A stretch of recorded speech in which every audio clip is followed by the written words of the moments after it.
We start isomers and homologous series अपने part 4 में। ठीक है, तो आइसोमर समझते हैं। पहले आइसोमर्स क्या होता है, ये इंपॉर्टेंट टॉपिक है। इसमें बताओ एमसीक्यूज पूछता है बोर्ड एग्जाम, और कुछ नहीं पूछता है। इंपॉर्टेंट तुम्हारा होमोलॉगस सीरीज है और फंक्शनल ग्रुप है, वो सबसे ज़्यादा इंपॉर्टेंट है। तो आइसोमर्स फिर भी समझ लो, बाकी तो मैं बता ही दूंगा। तो हेडिंग डालते हैं यहाँ पे आइसोमर्स की। आइसोमर्स, अब पहले इसकी डेफिनेशन लिख लो। आइसोमर्स होता क्या है एक्चुअली में?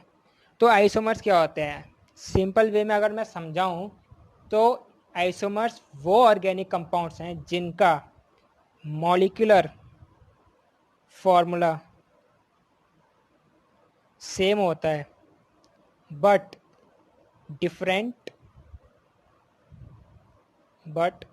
डिफरेंट क्या होता है उनका स्ट्रक्चरल फॉर्मूला। स्ट्रक्चर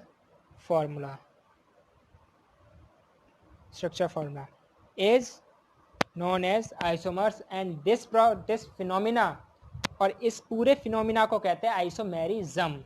क्या कहते हैं? आइसोमेरिज्म, इस पूरे फिनोमिना को। ठीक है, तो एक बार डेफिनेशन बता देता हूँ आइसोमर्स की क्या होती है। The organic compound having the same molecular formula but different structures are known as isomers and this phenomena is known as isomerism. Clear है? अब देखो, आइसोमेरिज्म इज पॉसिबल, ये इंपॉर्टेंट है, is possible only with hydrocarbon having four or more than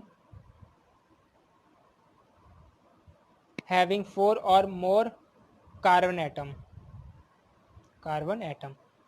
यानी कि ये सीधा साधा पॉइंट क्या कह रहा है कि जो आइसोमेरिज्म है वो तभी पॉसिबल होगा जब कार्बन के एटम 4 हो या 4 से ज़्यादा। ना तो ये कार्बन जिसमें 1 होगा उसमें पॉसिबल नहीं होगा, ये ना 2 में पॉसिबल है ना 3 में पॉसिबल है, ये कार्बन नंबर 4 में पॉसिबल है और 4 से आगे भी पॉसिबल है, जैसे 5, 6, 7, 8, 9, 10। ठीक है, इस तरीके से ये पॉसिबल है आगे, बट 1 to 3 में पॉसिबल नहीं है ये। ठीक है, अब 1, 2, 3 में तो पॉसिबल है नहीं, यानी कि अब ये किस में पॉसिबल है? 4 में। तो 4 से एग्जांपल लेते ज़रा ब्यूटेन का। ठीक है, अब ब्यूटेन का एग्जांपल जैसे मैंने लिया C4H10, यही होता है C4H10 ब्यूटेन का। ठीक है, अब ब्यूटेन में कितने आइसोमर पॉसिबल्स होते हैं पता है? 2 पॉसिबल होते हैं ओनली ब्यूटेन में, सिर्फ और सिर्फ 2 आइसोमर जो होते हैं वो पॉसिबल है। ये सिर्फ और सिर्फ MCQs में पूछेगा या डायरेक्ट 1 वर्ड में पूछ लेगा कि ब्यूटेन में कितना आइसोमर पॉसिबल होता है। अब जब तुम इनके स्ट्रक्चर खोलोगे ना तब पता चलेगी। जैसे कि मैंने स्ट्रक्चर खोला, ये पहले स्ट्रेट लिख देता हूँ, जैसे कि CH3 CH2 CH2 और ये CH3, ये ब्यूटेन है। अब देखो इसके आइसोमर कैसे पॉसिबल है। पहला देखो, जैसे मैंने CH3 बना दिया, ये CH बना दिया, ये CH3, ये CH3, एक तो ये पॉसिबल है। ठीक है, और यही सेम ग्रुप को अगर मैं यहाँ पे लगा दूँ लाइक दिस, CH3 CH2 और ये CH2 और ये CH3 लगा दिया मैंने। ठीक है, ये अब देखो, या फिर तुम ये वाले मिथाइल ग्रुप को यहाँ अटैच करोगे तब भी वो सेम वही रहेगा, इसको तुम ऊपर करोगे तब भी सेम रहेगा। ठीक है, तो और तो कोई स्ट्रक्चर बन नहीं सकते इसके, तो यही पॉसिबल है, सिर्फ और सिर्फ 2 ही पॉसिबल होते हैं इसमें। ठीक है, तो ब्यूटेन में 2 पॉसिबल होते हैं। ठीक है, और 3 जो होते हैं वो हमारे पेंटेन में पॉसिबल होते हैं। पेंटेन में कितने पॉसिबल होते हैं? जो कि फॉर्मूला होता है इसका पेंटेन का C5H12, इसमें हमारे ओनली 3 पॉसिबल होते हैं आइसोमर्स। और हमारे हेक्सेन में 5 पॉसिबल होते हैं। C6H14 में हमारे कितने पॉसिबल होते हैं? 5। ठीक है, ये वन वर्ड में ही पूछेगा या फिर एमसीक्यूज में पूछेगा, बस और कुछ में नहीं पूछता। यही है आइसोमर। इसका डिटेल जो है आइसोमर्स का वो 11th में है। 10th में तो अभी इतना ही बहुत है, 11th में बहुत ज़्यादा है ये। ठीक है, अभी मैं नहीं तो पेंटेन का जो है आइसोमर्स दिखा देता हूँ कैसे हैं, कैसे 3 जो हैं पॉसिबल हैं इसके आइसोमर। ठीक है, तो जैसे कि मैंने पेंटेन का लिया एग्जांपल, क्या होता है भाई, C5H12, यही होता है फॉर्मूला इसका, C5H12 का। ठीक है, ये क्या है, पेंटेन का एग्जांपल है। तो पेंटेन में हमारे कितने पॉसिबल होते हैं, पेंटेन पेंटेन पेंटेन में हमारे 3 पॉसिबल होते हैं। अब वो 3 कौन कौन से पॉसिबल होते हैं वो देख लो। एक तो सीधी चेन बना दो, CH3 CH2 CH2 CH2। पता है ये आइसोमर में कुछ नहीं है, तुम ये जो फॉर्मूला दे रखा है इसकी पोजीशन चेंज कर दो, बस आइसोमर बन गए, और कुछ नहीं है। एक तो सीधी चेन बना दो, तो ये कितने हो गए, 3 4 और ये 5 हो गए। एक तो ये पॉसिबल है सीधा कि ऐसे बना सकते हो, या फिर ऐसे बना दो, CH3 CH। ये याद होने चाहिए कि पेंटेन में कितने होते हैं, बाकी स्ट्रक्चर तुम्हारी मर्जी, तुम कहीं पे ही बना दो उसके। यहाँ पे मैंने CH3 अटैच कर दिया, ये CH2 ये CH3, तो 4 और ये 5 ऐसे बना सकते हो, ये इसका सेकंड है। ठीक है, या फिर इसको उठा के, ये वाले जो मिथाइल ग्रुप को उठा के इसकी पोजीशन यहाँ पे कर दो, दोनों के एक साथ कर दो, तो वो भी बना सकते हो, लाइक दिस CH3CH। फिर तो H भी नहीं आएगा यहाँ पे, अगर सेम ग्रुप अटैच करूँगा तो ये CH3 आएगा यहाँ पे, ये CH3 आ गया, और दूसरा बॉन्ड ये जो है चौथा ये इसके साथ कंप्लीट करेगा, और ये CH3। तो ये कार्बन ने देखो 4 बॉन्ड बना लिए, 1 2 3 4, तो इस तरीके से बना सकते हो। ठीक है, बट ये याद रहना चाहिए कि पेंटेन कितना बनाता है, हेक्सेन कितना बनाता है, बाकी स्ट्रक्चर तुम्हारी मर्जी, कहीं पे भी अटैच कर दो उसको। ठीक है, वो तुम्हारी चॉइस है। तो ये तो हुआ हमारा पूरा आइसोमर। अब जो इम्पोर्टेंट चीज़ है वो है हमारी होमोलॉगस सीरीज़, कि होमोलॉगस सीरीज़ क्या होती है। यहाँ पे हेडिंग डालते हैं, होमोलॉगस सीरीज़, ये इम्पोर्टेंट है भाई। ठीक है, अब इसकी डेफिनेशन क्या है वो देखो। सबसे पहले डेफिनेशन ये है, a homologous series is a group of organic compound having similar structure and similar chemical properties in which successive compound differ by CH2 group. क्या समझे, शॉर्ट में बताता हूँ इसको जरा, कि होमोलॉगस सीरीज वो सीरीज है ऑर्गेनिक कंपाउंड की जिसकी सिमिलर क्या है, सिमिलर स्ट्रक्चर होते हैं। ठीक है, सिमिलर केमिकल प्रॉपर्टीज होती हैं।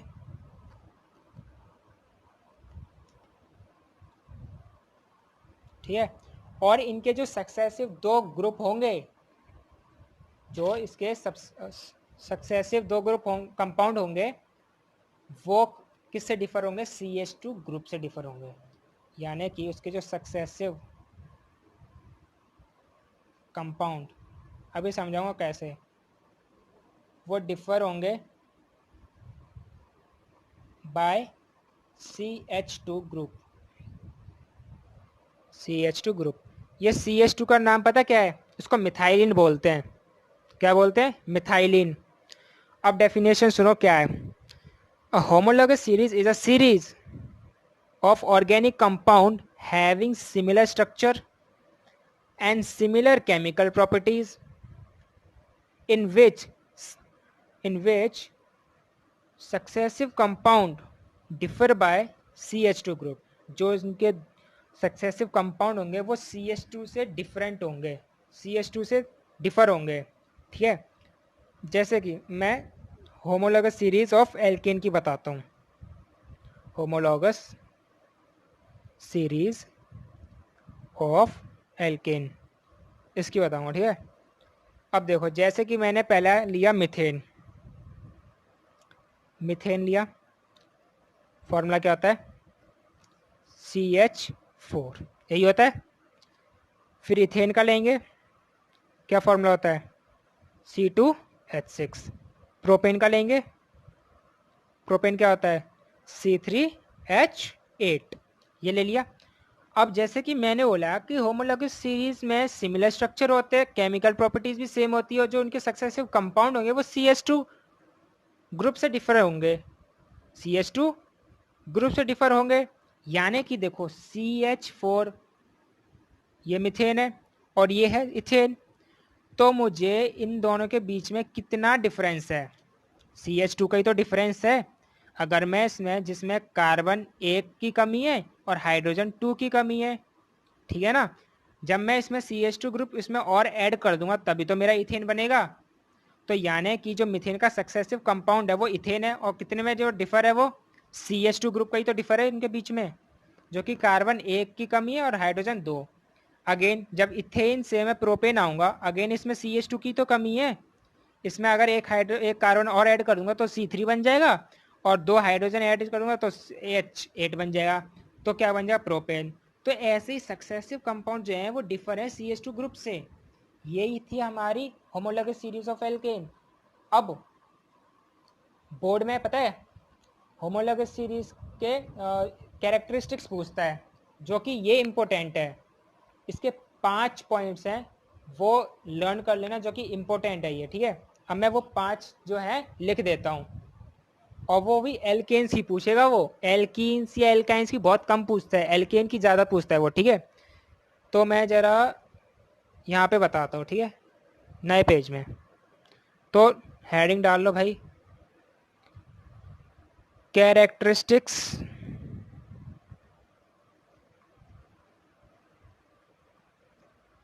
ऑफ अ होमोलॉगस सीरीज, वो भी एल्केन की, ठीक है, एल्केन की बताऊंगा।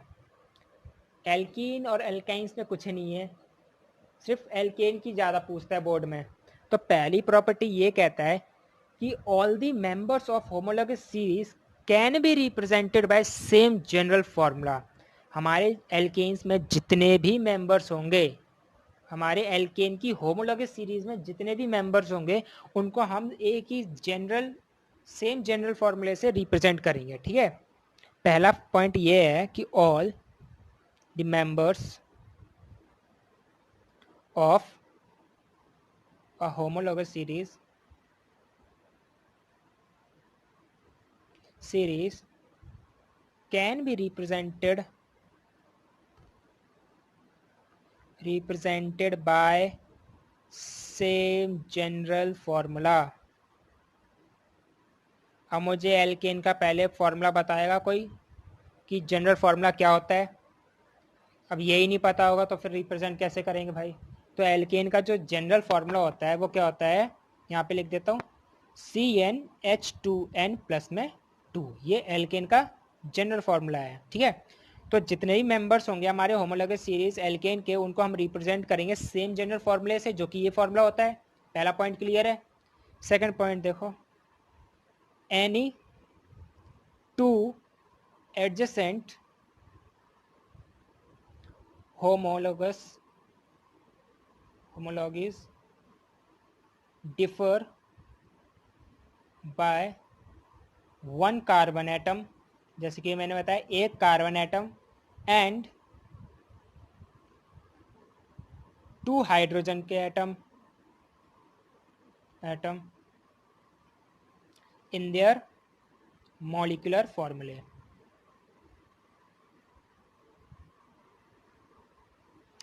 तो हमारे कोई भी 2 एडजेसेंट होमोलॉगस जो हैं वो डिफर होंगे एक कार्बन के एटम से और 2 हाइड्रोजन के atom in their molecular formula, ठीक है। तो जब मैं मॉलिक्यूलर फार्मूला इनका बनाऊंगा तो उसमें एक कार्बन की कमी होगी और 2 हाइड्रोजन की कमी होगी, ठीक है। सेकंड पॉइंट हमारा यही है।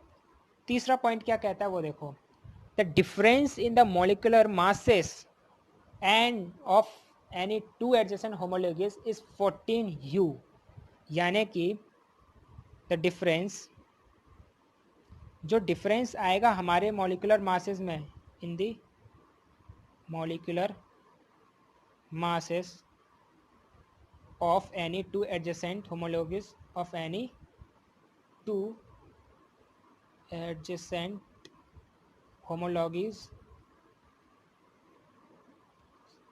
is 14U, यानी कि 14U का जो है डिफरेंस आएगा उनके मॉलिक्यूलर फार्मूला में। अब मॉलिक्यूलर फार्मूला कैसे निकालते हो, देखो ये 14U कैसे है पता है, जो डिफरेंट मैंने बताया कितने ग्रुप से डिफरेंट होता है, CH2 से ही डिफरेंट होता है। अगर मैं इनका मॉलिक्यूलर फार्मूला निकालूँ तो कार्बन का एटॉमिक नंबर कितना होता है, 6 होता है। एटॉमिक मास कितना हो जाएगा इसका, एटॉमिक नंबर 6 होता है, एटॉमिक मास कितना होता है 12 होता है, प्लस हाइड्रोजन का एटॉमिक नंबर 1 और मास भी 1 होता है। तो 1 और 1, हाइड्रोजन यहाँ पे एटॉमिक नंबर कितना है 1 है ना, 1 होता है, और यहाँ पे हाइड्रोजन 2 बोले तो 2 ऐड कर देंगे जो कि आता है 14। तो 14U का ही सिर्फ डिफरेंस रहता है इनके मॉलिक्यूलर मास में, ठीक है। थर्ड पॉइंट ये है। फोर्थ पॉइंट देख लो, all the compounds of homologous series show similar chemical properties. All the compounds of homologous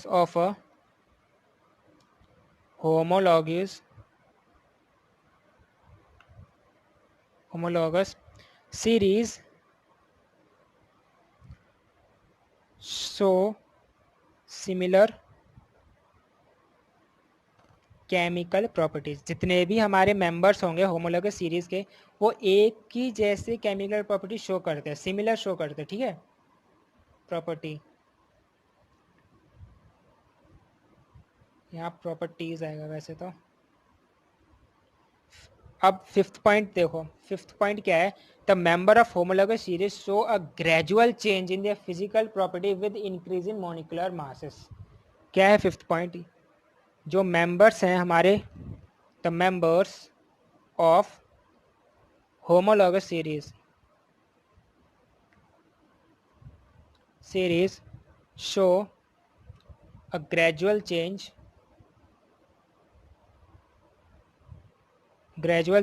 in their physical properties with increase in molecular mass। ठीक है, ये फिफ्थ पॉइंट इंपॉर्टेंट है। क्या कह रहा है कि अगर मैं होमोलॉगस सीरीज के मेंबर्स का अगर मैं थोड़ा सा भी मॉलिक्यूलर मास इंक्रीज कर देता हूं तो उनकी फिजिकल प्रॉपर्टी में थोड़ा सा चेंजेस आ जाएगा, ठीक है। वही क्या है, the member of homologous series show a gradual change in the physical property with increase in molecular mass. अगर उनके मॉलिक्यूलर मास को अगर मैं थोड़ा सा इंक्रीज कर देता हूँ तो उनकी फिजिकल प्रॉपर्टी में चेंज आएगा, ठीक है ना।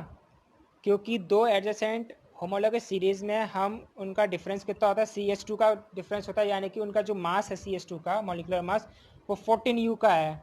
तो अगर मैं और थोड़ा इंक्रीज कर दूंगा तो थोड़ा और ज़्यादा फिर इंक्रीज वो जो ग्रेजुअल चेंज आएगा इनकी फिजिकल प्रॉपर्टी में, ठीक है ना। तो फिफ्थ पॉइंट यही है।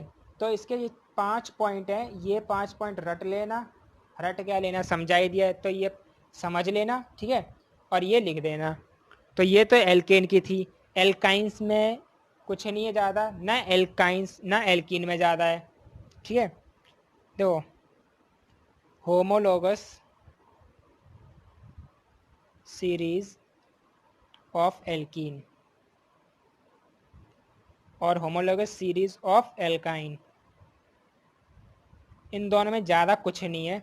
बस क्या है डिफरेंस कि इथीन का जो फॉर्मूला होता है हमारे, जैसे कि मैंने इथीन का फॉर्मूला लिखा C2H4, प्रोपीन का फॉर्मूला लिखता हो तो प्रोपीन का होता है C3H6। अब देखो इसमें भी कितने का चेंज है, कितने का डिफरेंस है, CH2 का ही तो डिफरेंस है, कार्बन 2 है और हाइड्रोजन 4 है। अगर मैं ये CH2 इसमें ऐड करता हूँ तो मेरा प्रोपीन ही तो बनेगा, और अगर मैं CH2 निकाल देता हूँ तो मेरा इथिन बन जाता है। तो यानी कि इन दोनों के बीच में डिफरेंस कितना आ रहा है, CH2 का डिफरेंस आ रहा है। सेम एल्काइन का अगर मैं एग्जांपल लूँ तो एल्काइन में इथिन का इथाइन का एग्जांपल लेता हूँ C2H2, ये इथाइन का एग्जांपल जिसमें कार्बन 2 आ रहे हैं, और प्रोपाइन का एग्जांपल लेता हूँ C3H4। अगेन देखो इन दोनों के बीच में भी तो CH2 का ही डिफरेंस है, कार्बन एक की तो कमी है। अगर मैं एक ये CH2 इसमें ऐड कर देता हूँ तो मेरा प्रोपाइन ही तो बनेगा, और अगर मैं CH2 इसमें से निकाल लेता तो मेरा इथाइन बन जाता है। यानी कि इन दोनों के बीच का जो डिफरेंस है वो CH2 का डिफरेंस है, जो कि CH2 का मॉलिक्यूलर मास कितना है 14U। तो ये थी इसकी होमोलॉगस सीरीज एल्कीन, एल्काइन, और एल्केन की ज़्यादा इंपॉर्टेंट है जो कि बोर्ड में पूछी जाती है, ठीक है, तो ये पढ़ लेना। अब जो मैं मतलब आगे फिफ्थ में जो पार्ट बताऊंगा, फिफ्थ में आई थिंक यही है, नहीं ये फोर्थ है पॉइंट, ठीक है, ये पार्ट 4 है। तो मैं फिफ्थ में जो बताऊंगा वो उसमें फंक्शनल ग्रुप की डिस्कशन करूंगा, जो कि फंक्शनल ग्रुप बहुत ज़्यादा इंपॉर्टेंट है, ठीक है। अगर फंक्शनल ग्रुप नहीं है तो फिर कुछ नहीं हो सकता। फिर फंक्शनल ग्रुप इंपॉर्टेंट है, अब मैं वो बता दूंगा बहुत इजी वे में, ठीक है। उनके सुफिक्स बताऊंगा, आयु पे कैसे दिए जाते हैं, उनके कॉमन नेम कैसे दिए जाते हैं, ठीक है। तो अभी इसमें तो 5 ही हैं, अब वो बाकी 11 12 में बहुत ज़्यादा हैं फंक्शनल ग्रुप, ठीक है। तो ये मैं बता दूंगा फंक्शनल ग्रुप पार्ट 5 में, ठीक है। Thank you.